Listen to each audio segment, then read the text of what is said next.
ce nouveau variant du Covid est effectivement très contagieux, mais pas forcément très dangereux. Exactement, c'est ce qui ressort des toutes dernières déclarations publiques de l'OMS, de l'Agence européenne du médicament ou bien encore du laboratoire Pfizer qui viennent tous de communiquer sur Omicron. Et donc d'abord cette confirmation, ce variant est effectivement très contagieux.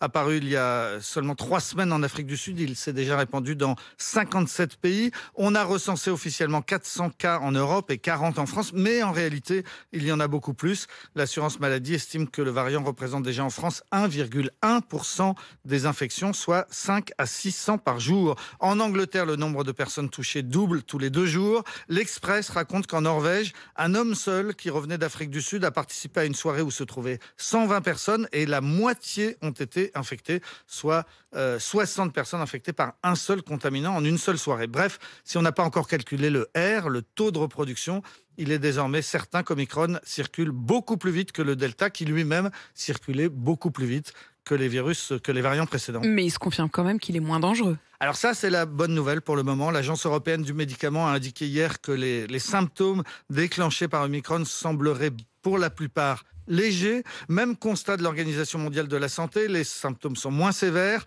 Anthony Fauci, vous savez, le célèbre épidémiologiste américain qui a été conseiller de Trump et de Biden, dit qu'il est maintenant quasiment certain qu'Omicron n'est pas plus grave que le Delta. Jean-François Delfraissy, le président du comité scientifique, a choisi lui aussi des mots prudents hier devant les sénateurs. Il semble que ce variant ne nous mette pas dans une situation dramatique. Enfin, même optimisme mesuré de la part d'un virologue de l'Institut Pasteur, Étienne Simon Leloir, qui dit dans Le Monde: c'est moins horrible que ce que nous redoutions. Ce qui est donc sûr, c'est que pour l'instant en Europe, on ne compte aucun décès dû à Omicron, mais surtout aucun des patients diagnostiqués avec ce variant n'a été hospitalisé avec une forme grave.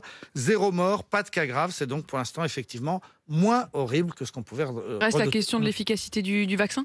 Alors c'est la question et il n'y a que des débuts de réponse parce qu'à ce jour, aucune étude sérieuse n'a été publiée. On n'a que des résultats préliminaires qui portent sur de tout petits échantillons de malades, mais il semble bien que la protection offerte par 2 doses soit plus faible que sur les variants précédents. L'OMS parle d'un taux de réinfection plus élevé pour les personnes vaccinées. Le laboratoire Pfizer lui-même estime que son vaccin avec 2 doses risque d'être moins protecteur. Mais les inventeurs de ce vaccin, ils restent quand même optimistes sur la suite. Oui, alors vous savez, les inventeurs de ce vaccin, c'est ce qu'on appelle les parents du vaccin, les 2 scientifiques allemands d'origine turque, Ugur Şahin et sa femme Olsen Turecci. Ils ne s'expriment pas souvent. Alors quand ils parlent, on les écoute. Et que disent-ils ? Eh bien qu'avec 2 doses, effectivement, la défense apportée par leur vaccin ARN messagère est compromise, mais ils ajoutent qu'avec 3 doses, l'efficacité pourrait rester entière.